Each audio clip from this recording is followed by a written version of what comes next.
Good afternoon. Time for Midday Live on TV3. I am Wendy Laya. Top stories for this afternoon. Of an estimated 25 million Ghanaians, only 30% of the population have access to improved toilets in their homes. Now, in some other news sources close to TV3 business, the Ministry of Finance hints government is preparing to issue its third sovereign bond to raise additional capital to run the economy. And on the firing front, overweight police officers in Nepal asked to slim down as part of a new anti-obesity drive. Quite interesting there in Nepal. But remember, we're celebrating the World Press Freedom Day. We'll be bringing you more on this very day. Details coming up shortly.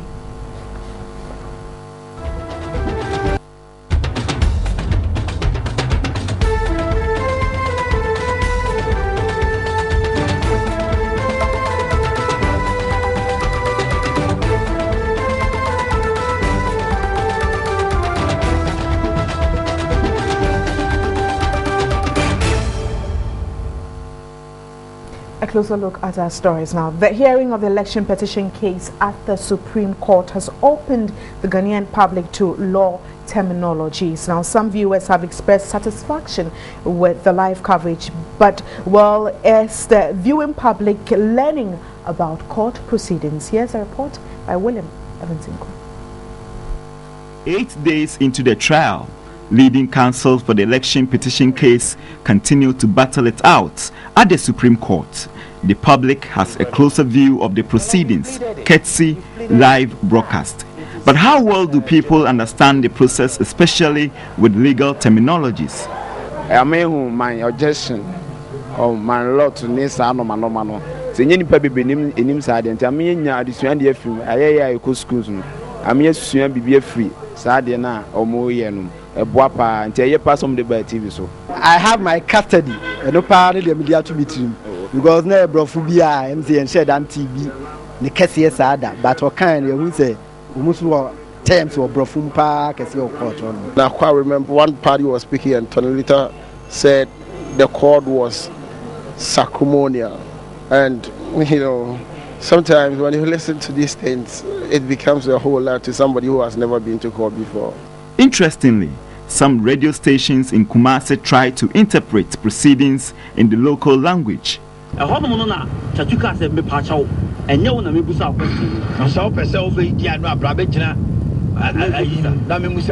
Some legal brains are explaining the meaning of some legal terminologies and their relevance to the court procedure. I have in my custody means that there is a document that you are in possession of. If you go to the High Court, you say, my Lord, Court of Appeal, my Lord, and then the Supreme Court, my Lord. So it is the way that we address the people who sit at the bench. He is of the view live broadcast must continue. That is correct, my Lord.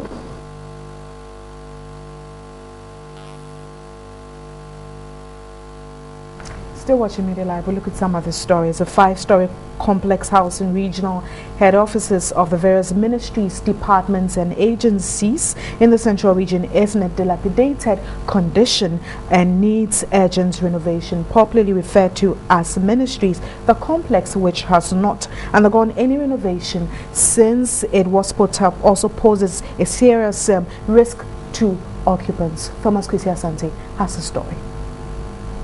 The Cape Coast Ministries block is a walking distance from the Cape Coast Castle. The Ghana News Agency, Audit Service, Immigration, Cocoa Board, Department of Community Development, Information Services and the Controller and Accountant General are a few of the numerous offices in the building. The 5-storied edifice has developed cracks and fissures in the concrete ceiling and walls. Rusty iron rods hang loosely too. Wooden protective covers on these iron railings are falling off, exposing the sharp rusted edges of the metal. The roof leaks profusely when it rains. Fire extinguishers are faulty and electrical wirings have detached from their places and wearing off. We are sitting on a time bomb. Anything can happen at any time. So we are imploring the government to move in immediately and evacuate the people here and have it renovated before the worst happened. The Regional Coordinating Council has oversight responsibility over the building. The council has done very little to secure the lives.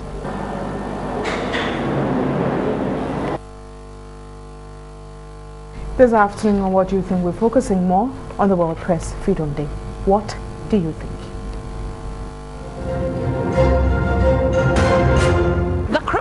Law was repealed.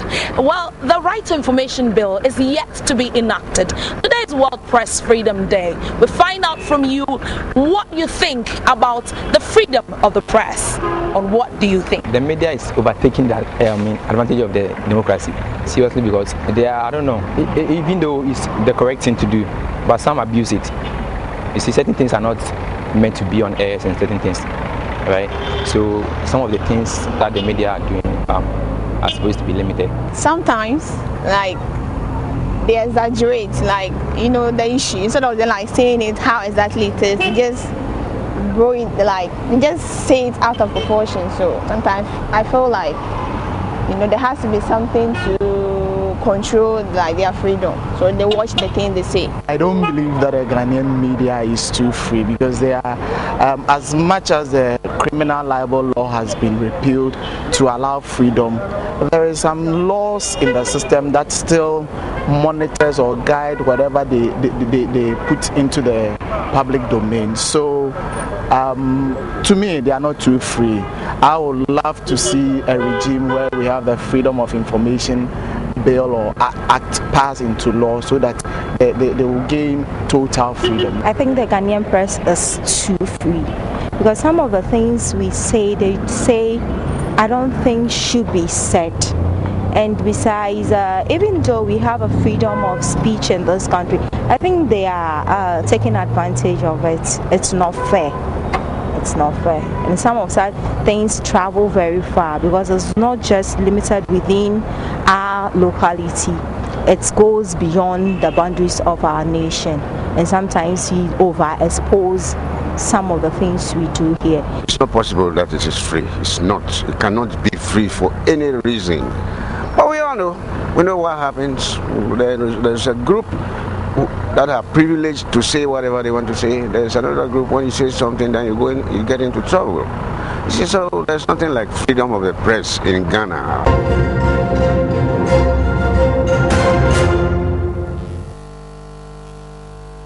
More on the World Press Freedom Day, and the day was proclaimed by the UN General Assembly in December 1993, following the recommendation of UNESCO's General Conference. Since then, May 3, the anniversary for the declaration of Windhoek, is celebrated worldwide as the World Press Freedom Day. 35 journalists killed so far in 2013, and the theme for this year's World Press Freedom Day is Safe to Speak, securing the freedom of expression in all media. And this afternoon, I've been joined on the phone line by the outgoing president of the Ghana Journalists Association, Ransford Vete. Good afternoon, thanks for your time, sir. Can you hear me, Mr. Tete?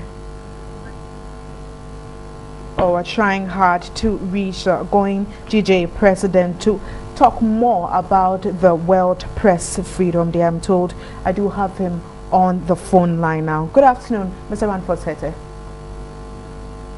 Oh, there's still some bit of challenge there. There's no clarity in the phone line, but we'll do our best to get him. But remember, you can also get interactive on Facebook and Twitter, News on TV through your short code 173. But share your views on the World Press Freedom Day. What you make of press freedom in Ghana, and probably your experience also outside this very country. But the question is that, do you think there is indeed press freedom in this country as we look at the celebration of the World Press Freedom Day? Well, we do have Mr. Ransford Tete back on the phone line. Good afternoon, and thanks for your time, Mr. Ransford Tete. Good afternoon. How are you? I'm doing very well, thank you. I hope you're also doing very well this afternoon. By God's grace, I'm doing well. We thank God. Now, what is your view on press freedom in this country? Is there any press freedom in Ghana at all? Yeah, you are right to ask, but I think that looking around, when you get up every morning and you have many radio stations to listen to, television stations to listen to, you are confused as to which newspaper to buy. I mean, we have variety, we have pluralism. and therefore we give voice to all manner of people. So I think that on that note, we have press freedom, and indeed, it's guaranteed. The independence and freedom of the media are actually guaranteed by our constitution. Now, you're saying that from your very own point of view, you think that indeed there is press freedom in Ghana. Is that the case? Yeah, certainly that is the case. You can get some infractions. Sometimes we are attacked by people, but it doesn't mean that there's no press freedom. In any society, in building it, look at where we are coming from 1992 to today. There are likely to be challenges, but that does not mean that we do not have press freedom in our country. Okay, now talking about infractions, which you just mentioned, yes, we have seen a number of cases, with the recent one being the Independence Day assault on some journalists at the Independence Square. Do you think that the Ghanaian journalist is protected enough? No, that incident is quite unfortunate. It's so disgraceful that in this age that we are all talking about press freedom and all that, and the role of the media in nation building, a section, and particularly the military, which is a very disciplined society, should be assaulting journalists. This is very unfortunate. We have not left the matter to die. We are pursuing it, and we are pursuing it to achieve justice for our colleagues who were assaulted.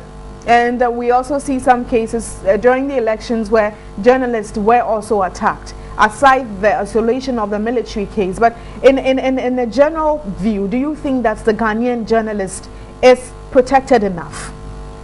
Well, you may be right that we are not protected. Sometimes we want to advise that media people to take their own security into their hands. But you see, we are in a society where we are bringing out the issues. It's not everybody in society who understand and appreciate the role of the media. So sometimes you can get them going beyond bounds and doing things that are unacceptable. It does not mean that the entire Ghanaian society is against the media. But look at the show of solidarity by Ghanaians. Even with this assault on journalists at the Independence Square, it shows to you the majority of our people appreciate the role of the media in nation building. But let's look at the GJA as a whole. Do you think the GJA has done enough, or there's more to be done when it comes to journalists in this country? GJA is an association. There is room for improvement, but I think that we have done a lot. If you're looking for one of the most visible professional bodies in this country, you cannot do it without the GJA. But others might argue that the GJA is not biting enough. Even beyond promoting media freedom, trying to bring out to the fore important issues of public discourse, public conduct of national affairs, so that the people who are supposed to provide the necessary intervention will do so for the good of our society. So I would say yes, we'll be doing our part, but there is room for improvement. Like I would say that others might also say that, on the other hand, the GJA is not biting enough.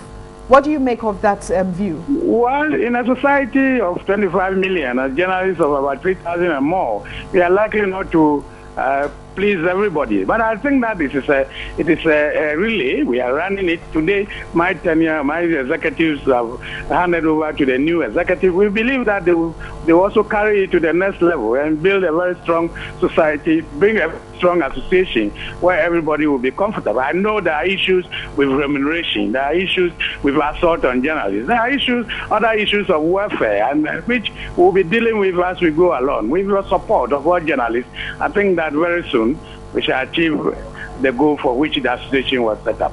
But from your very own assessment, are you satisfied with what you did during your tenure and the team you worked with?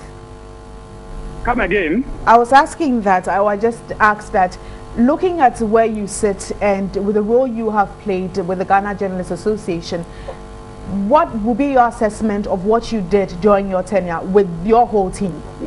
Well, I said to you earlier on, now look at the media landscape today. I mean, look at the number of radio stations, look at the number of television stations, look at the number of newspapers, look at the number of people who want to join journalism. If the association were dead, we would not be able to stimulate interest in this association. We have kept the media landscape alive, and that is the most critical thing that we need to do. And that is why I said to you, the next level is to make sure that we provide some welfare packages that that we were able to turn this association into a union where we can negotiate conditions of service on behalf of journalists. But so that we can improve their conditions of service. And even the talk about people going in on an assignment and sometimes struggling for money and other issues will be a thing of the past. It is difficult. We know that, like any other association, it's not that very easy. But I think that we know where we are going, and we will soon get there. And the unionization, which you just mentioned, hasn't it delayed? Or you think it needs a lot more time? But it's not easy to unionize. You know that one. I mean, media owners are not just too comfortable with unionization. Even with established organization, unionization is not that very easy, because therefore they will come into contact and be demanding some packages from workers, and you know it. So even within our own ranks, some media owners are not very comfortable. But we keep on pushing with the support of the TUC. They are prepared to help us, and I believe that is something the new executives will be taking on and running with, so that they can put it to a foreclosure very soon. Now, the theme for this year is Safe to Speak, Securing Freedom of Expression in All the Media. What do you make of this year's theme? This year's theme is, I mean, as if the UN had Ghana in mind. I mean, just when they brought up this theme, we had this challenge with the military and the assault on other people. So the theme, ensuring the safety of journalists and media workers, bring to the fore the need to tell Ghanaians that for the media to be free to perform, they must have a safe environment. And we think that we will use the theme to tell our story, that, look, the members of the public should collaborate with us. If they are dissatisfied with some of the things that we put out, there are channels that they can seek redress. They should use that instead of taking the law into their own hands. And before I also let you go, I have two questions for you. There's an issue that has come up with the management of the airwaves taken from the National Communications Authority and handed over to the National Media Commission. What's your take on that? Yeah, thank you. It is important. You know, that is the challenge that we are having now. If the National Communication Authority gives frequency for the operation of radio, and yet somebody else, the National Media Commission, is to ensure that content meets the professional standards, then there is a difficulty there. We are saying that, yes, the frequency is a national resource.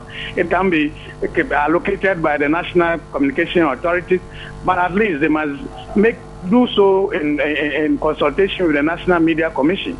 So media or radio stations that are unable to meet the professional standards can be penalized, because as it is now, the National Media Commission has very little to do when it comes to renewal allocation of frequency.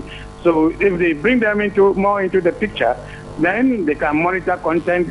They can ensure also that those who are not following the rules are penalized, so we can have some sanity on the airways.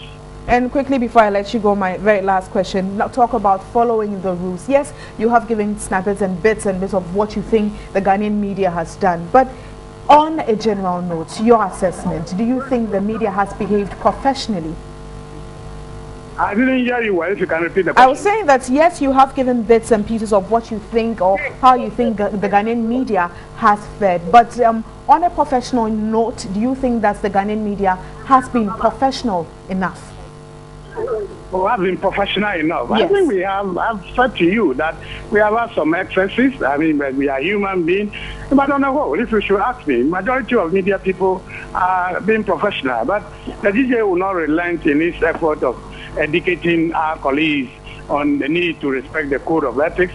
It's important that we respect our code of ethics. The only way that we can be very professional is to respect the canons of journalism.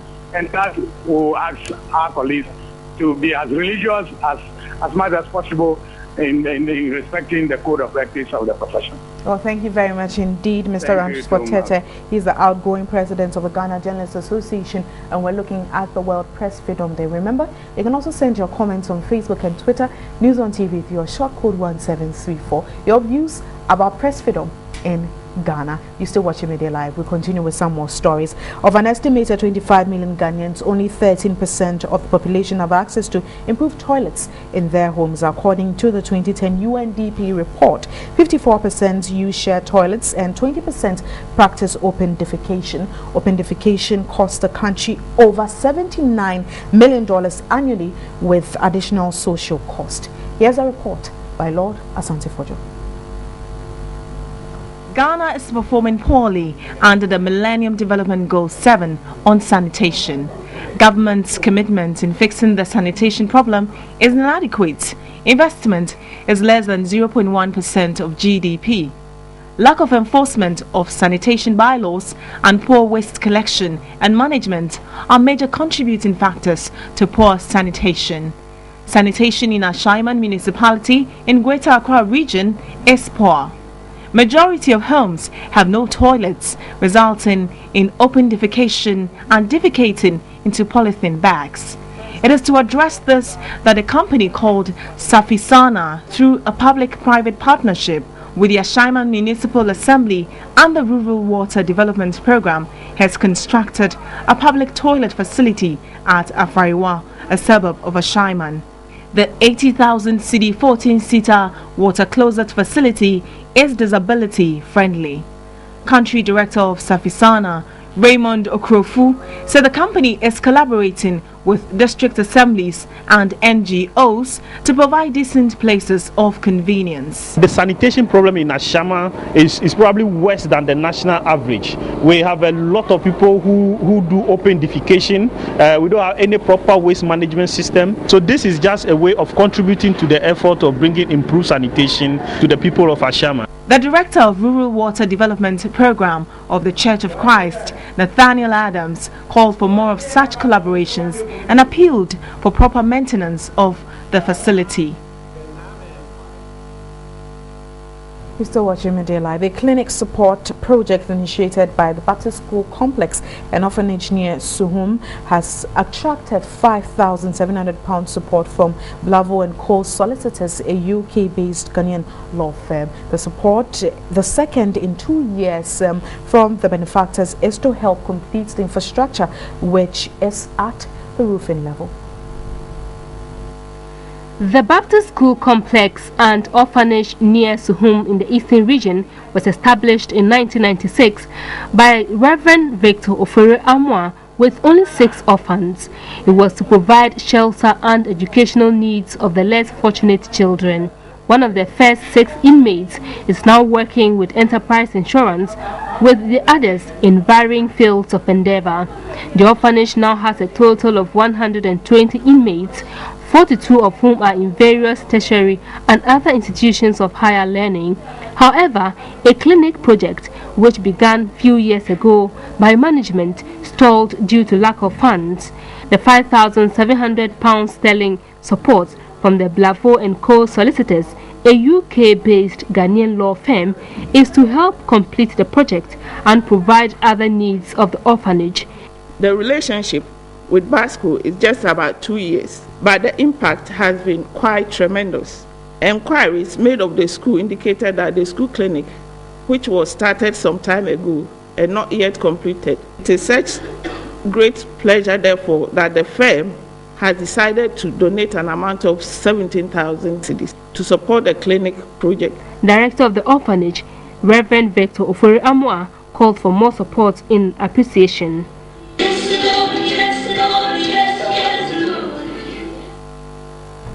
You're still watching Midday Live on TV3. Stories making headlines. We're focusing on business with Kwekutimin shortly. Sources close to TV3 business at the Ministry of Finance hits government is preparing to issue its third sovereign bond to raise additional capital to run the economy. And one interesting one on the foreign front: overweight police officers in Nepal asked to slim down as part of a new anti-obesity drive. Do stay with us for more after this break.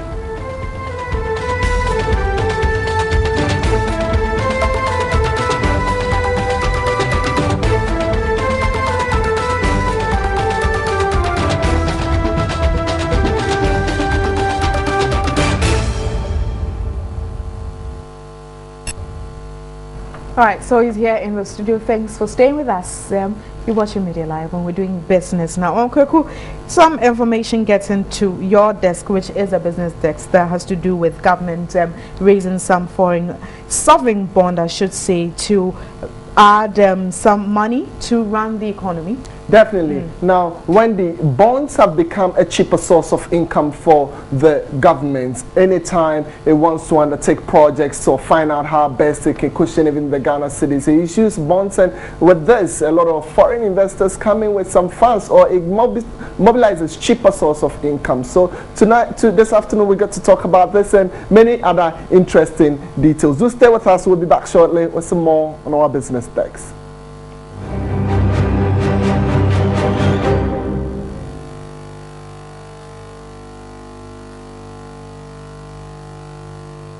So to our headline business story. Now, sources close to TV3 Business at the Ministry of Finance have hinted that government is preparing to issue the sovereign bond to raise additional capital to run the economy. Well, government in early March 2013 issued a 3-year bond which was massively oversubscribed by more than 100%. Well, TV3 Business assesses the impacts of the bond market on the Ghanaian economy.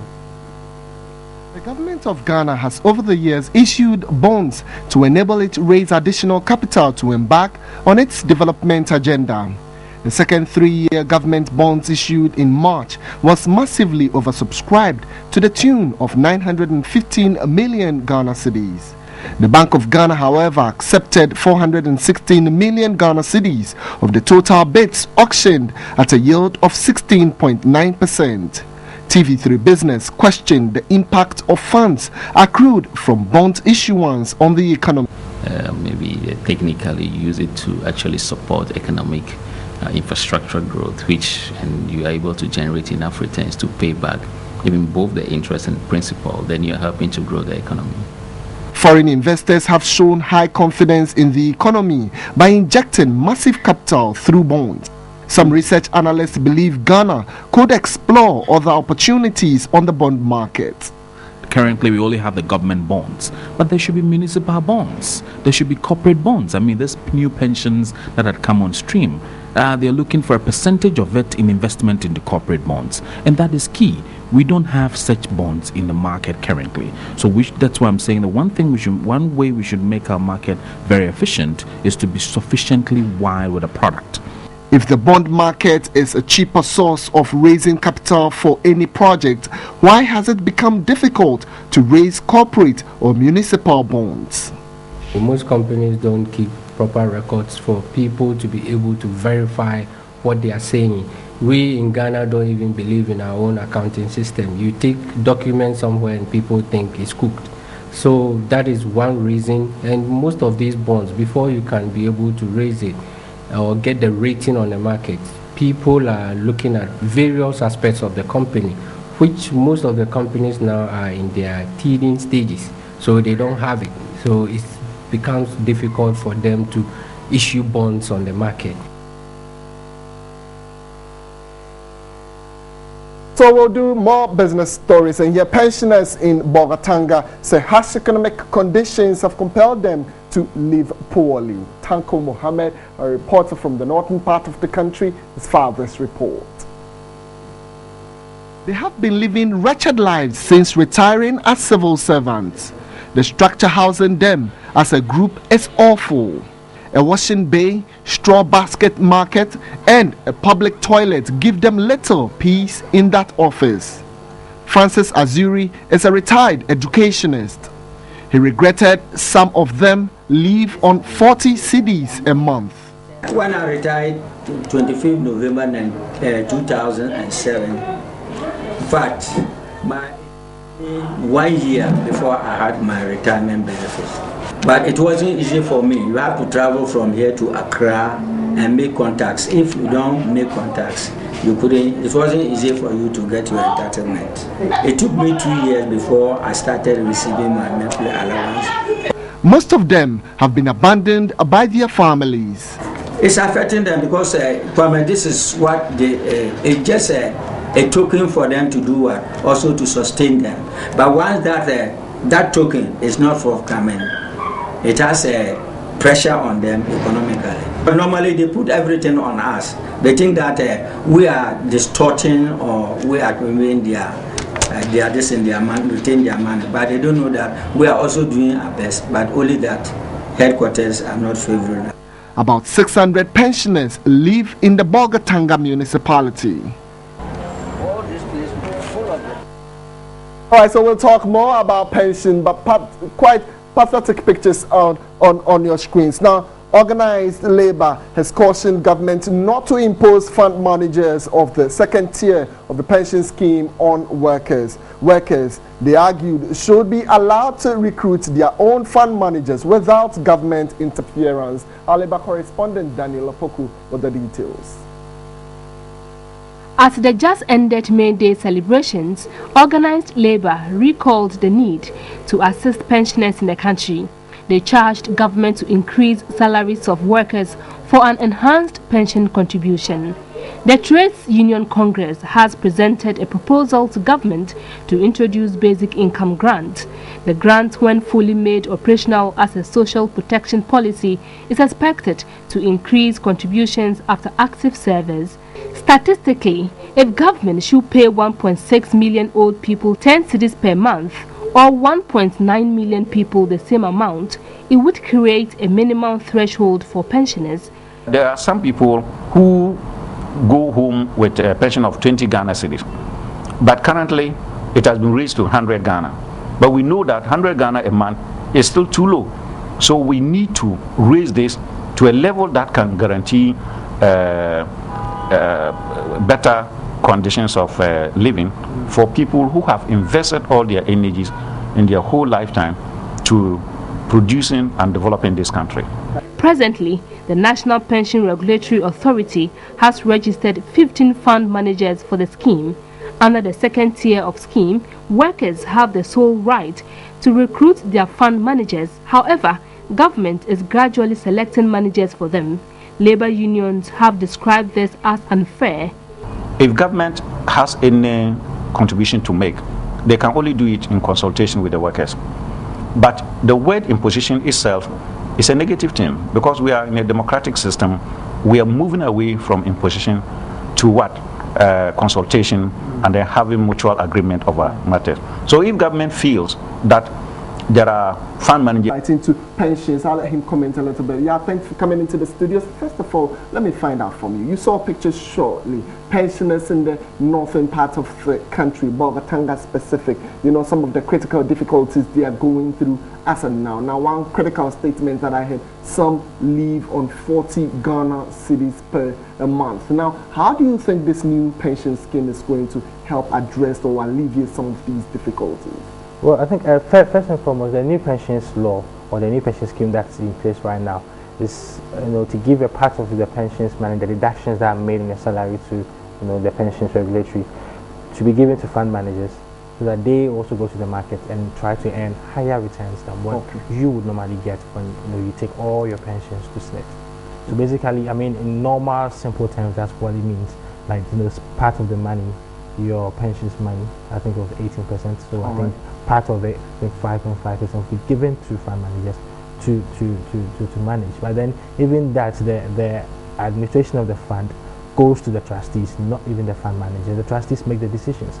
So okay, so we are business and research analysts. So let me find out from you, such investments, such funds, I mean, how is it going to help boost development, trigger businesses in our economy? Well, I think these funds will given to fund managers. They will invest in various aspects of our own economy, and then we're going to raise more funds. And then in an example of countries that we have so many examples of countries that have been able to even develop substantially based on their pension scheme, and this is going to give Ghana a whole lot of dimensions in terms of investment terrain in this country.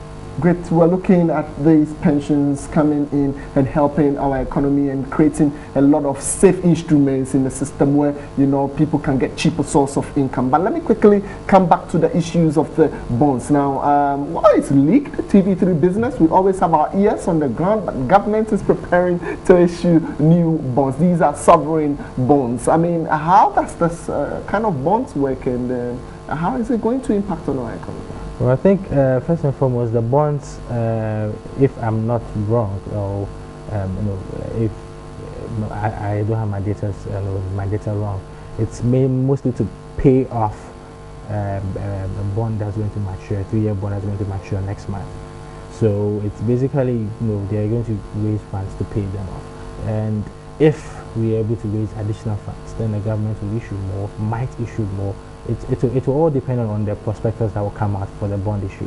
But I know, because I think we have a bond that would mature early June, so you know, the government through the Bank of Ghana would have to raise additional funds to pay off the maturing bond. But that's where my difficulty lies. I mean, if you're issuing at a bond and it's of course going to use for the construction of something like the motorway, where at the end of the day, you know, people, it would generate revenue over time, then you know this is going a long way. But for instance, if we have a wage bill which is so huge, and we issue our bonds and we use it to satisfy some of these wage bills, you see the difficulty that it creates at the end of the day. It's all about using, you know, because we have this attitude of using long-term financing to finance short-term needs. And that example, what the example you just gave, like using bonds, proceeds from bonds to pay off, you know, salaries and all that. We, you know, technically we're not supposed to be doing that. We're supposed to be using the bonds, you know, the long-term funds to be you know, to develop, to make more infrastructure development, so that before the time of maturity, we would have been able to reap the returns on these investments. And then maybe if we want to, we could just raise additional capital from the market to pay off, whilst we use that same money to continue our investment scheme. Yeah, just before you go, I've run out of time all too soon, but quickly run through the markets. Tell me, how is the equity market looking like, and then maybe the Ghana cedi, how has it performed shortly? Well, the equity market hasn't done very bad. I mean, it's gone up marginally actually. It ended the week around 49.7%, and it closed yesterday at 50.03% year to date. Okay. Although it's not so huge, but then it's still the best around you can get. So I think the stock market is still in the right senses. And even if we look at the gainers that we've had so far this week, it will surprise you that all the 5 or 6 equities that gained are all the equities that came up with very, very impressive financials for the first quarter. All right, so the stocks are definitely looking good. Well, later this evening we get to talk more when we hit best brief. But yeah, many thanks for coming into the studio. We sincerely appreciate some of these insights you give us on the bond equity market and all that. Yao is from NDK. He is a research analyst. He joined us to critically look at some of the developments from our business fronts. If you just joined us, it's still Midday Live. We're taking a break. When we come back, we have sports, we have international stories. Do stay with us. We'll be back shortly. Testing to know their status. He made the statement at a church hall in Ashaliboche, suburb of Accra, to the youth and people in the community. The founder of the NGO, Joseph Thete, said it is important to organize HIV voluntary tests from time to time in communities, although reports say there is a reduction of 66% in the rate of HIV infections. We're doing it together with the health officers in this community in order to create awareness among young people, especially for them to know the concept about the diseases and actually know what to do in terms of protecting themselves. Comfort Newton, a senior nursing officer, equally called on the youth not to live a promiscuous life, but to take proper care of themselves to live longer lives. We are appealing to you, especially the youth, have to abstain from sexual intercourse, and those who are sexually active, please, we can cancel on condoms so that you prevent yourself both pregnancy and STIs, HIV diseases. Nane J, Director of Programs for the Foundation of Youth Peace and Development commended the organizers and called for more of these programs so as to let communities know their status on HIV.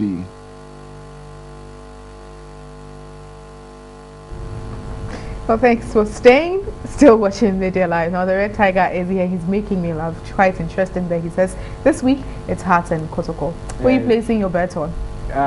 The best team will definitely have to win on Sunday. It's the big match day actually here in Ghana. It's Ghana's version of El Clasico. We have all the updates here. I've been joined in the studio by two personalities from Hearts and Kotoko. We'll be chit-chatting about the game come Sunday, how both sides are preparing. We'll be back after this.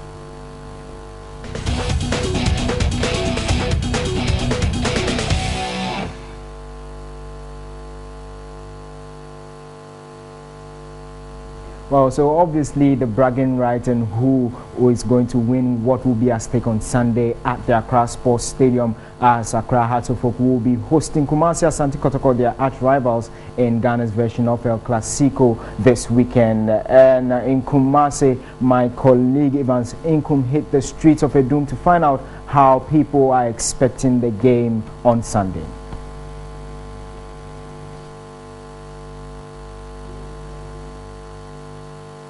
Accra Kumasi Asante Kotoko match is normally characterized by tension and then excitement, what have you. But this time around, we are not seeing that kind of zeal as far as the Ashanti region is concerned. Is it the case that that tension and that excitement has faded out? Well, we are going to ask our soccer fans here to tell us what they make of that important clash. Fabulous fan. All right. I support this Sunday Kotoko will win this match in the name of Jesus Christ. Oh, okay. So Kotoko will win by how many goals? By winning by 3 goals. Okay. House will win. House will score 2 goals against Kotoko. Oh, okay. And just a first, you know, your says in any panel, first the woman, you know, who said this time. Phobia be winning easy cry because you see me on Sunday win on. You sure say munina ye cry. We go so the best swallow on more goals because you me on match. Match ya my say team ni cry see team na gu. They say go fi abanga so ya ma da Roma. Ojina na so. Rose, be quiet and down the we are the famous as so full. We never say that. Right now.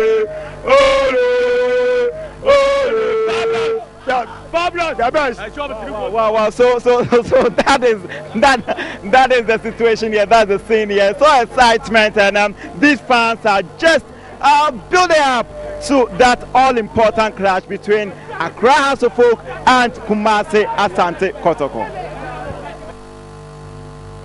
So we saw the euphoria in Kumasi, and the big match day is actually on Sunday. Let me quickly run by you fixtures of match day 24 of the Globe Premier League games expected this weekend at the various league centres. And obviously the big match, as we are expecting, is at the Accra Sports Stadium come Sunday. And obviously some tight fixtures also there in the Globe Premier League games this weekend. Tomorrow at the Tema Park, there's only one game tomorrow. Is between Tema Youth and RTO relegated in the Globe Premier League. And the Babayara Sports Stadium will be seeing Alhaji Grunse's King Faisal's side as they host Hearts of Lions. And the Accra Sports Stadium is Ghana's version of the El Clasico. It's Accra Hearts of Folk as they play host to Kumasi Asante Kotoko, their title chasers. And Takwa TNA Park will be seeing the league leaders Mediama as they host Liberty Professionals. And the Golden City Park Brekum Arsenals will be playing host to Ahmed Daw's Professionals, debutant in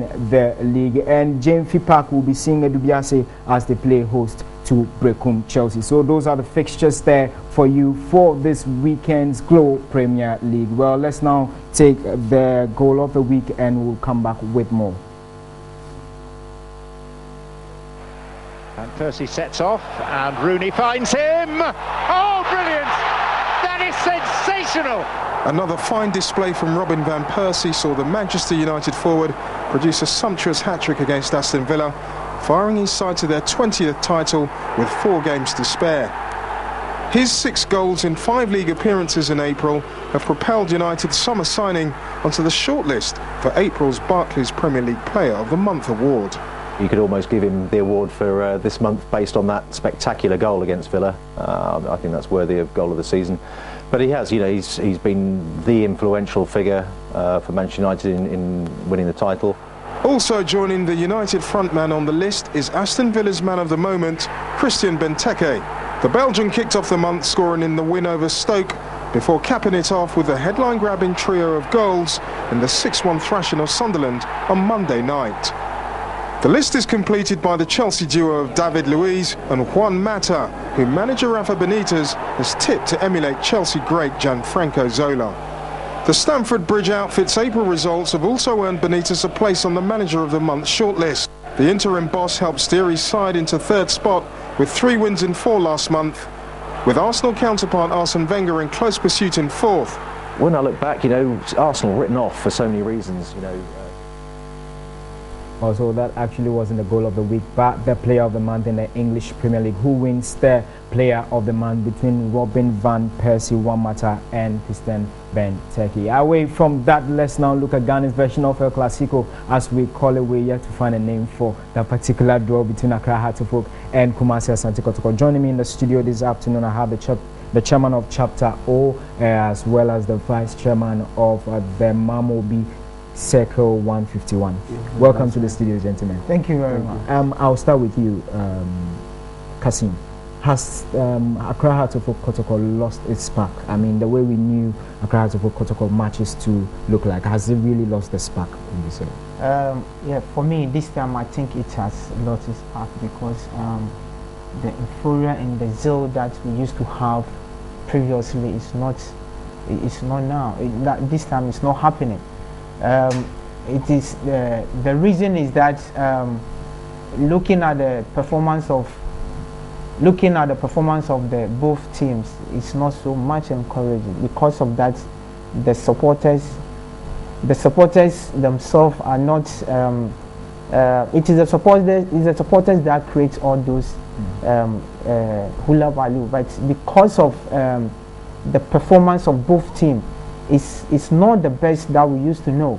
That is why it has that euphoria has come down a bit. But I believe that as time goes on, this thing will come back. Okay, Ilyasu, what is your Circle 151 really doing to ensure that this spark, as we're talking of, bounces back? Because we know Heartland Kotoko really has, I mean, in the past, really created a lot of tensions. Yeah, you know, Joe, thank you. You know, with me, I can say that most of the international games normally has taken that euphoria out of Heartland Kotoko. Looking at this weekend game, like for instance, whilst Heartland Kotoko are playing in England, we have another big game on the same time. So, and also when you come to the stadium, you don't normally see or feel previously when Kotoko and Hearts are playing. You don't normally feel it from this crop of players that we have from the past 2-3 years till now. So I think the organizers of the game or the FA need to look at the features sometimes then balance it to favor our big match like Kotoko and Hearts when they are playing. Okay, Kasim, do you share in that same? Yeah. I think he has made a very vital point because if you look at the El Clasico, Madrid and Barcelona, even when Barcelona and Madrid are going to play, I remember one day when Rooney said that he used to watch that match. So you can see that match is played for the whole world to watch, including the players in the various leagues themselves. So I think the FA has to learn from that so that they can put Heartland Kotoko's matches on a very favorable days, so that the zeal and the patronage will come. Otherwise, it's going to be dull as we are seeing now. Chelsea will be playing Manchester United this weekend. You think the organizers didn't watch this before? Because we also plan ours before they plan theirs. So you can't really blame it on the organizers. But come Sunday, what should we expect from your support? I mean, from the supporters' front. Joel, normally when we are playing Accra as a folk here in Accra, that we used to say it's a Kotoko home ground. You know, for the past 2-3 years, as I said, whenever the team are coming, especially my circle 151, It's the strongest circle here in the whole Greater Accra for Asante Kotoko. We normally do whatever possible to make sure that the team will go back to Kumasi with a 3 point, and there is nothing that is changing, and we are going to repeat what we've been doing here in Accra. We make sure that after tomorrow Sunday's game, we are going back to Kumasi with our 3 point to make sure that we push our cause to claim the league title again. Yeah, just a point shy the league leaders Midday. Yeah, you know, after this game we are playing them, so it's a must win on Sunday for us to make sure that we keep our hopes of defending our league title. Okay, Cousin, any final words before we go? Yeah, thank you very much. I think with what he's saying, that is his opinion. If you look at the performance of Hassel for the last 4 matches that we played, we've won 3 out of 4. So it tells you how confident, how prepared, how ready the players are. The entire technical team are really willing to win this match. This is a match of hearts. This is a match that we are waiting for. Okay, so Kotoko knew very well that coming Sunday they're going to lose because, of course, I'm telling you, we're going to beat them 2-0. We're going to the points and the money is very, very highly important to us. So I'm telling you, Jewel, and I can assure all the hard supporters that with the help of Chapter O, the ever powerful musical Chapter O, we're going to win the match on Sunday. Okay, he's predicted the scoreline. How about you? Will you stick your neck out? We are winning. I'll not predict, but we are winning with a huge margin. All right. Okay, thank you very much. I've been speaking with the Vice Chairman of the Mamobi Circle 151 of Master Asante Kotoko and the President of Chapter O, the musical chapter of Accra Heart Folk. Accra Heart Folk are saying they are upbeat of winning that game come Sunday. Kotoko is also saying they will carry the 3 points. Who carries the day come Sunday is match day 24 of the Globe Premier League and Ghana's version of El Clasico. Thanks for joining me here on the sports segment on Midday Live. We're coming through with more sports update later on in 360. Have a good afternoon.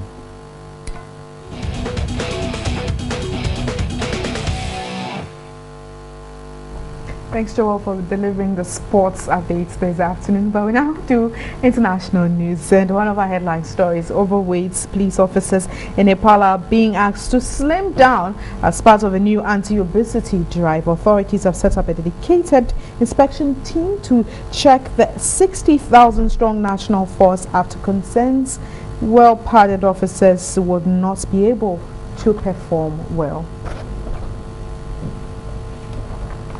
Interesting news there from Nepal. But that'll be it for this afternoon. Do have a beautiful weekend. I am Wendy Lai. From the rest of the team, we say thanks for watching Midday Live.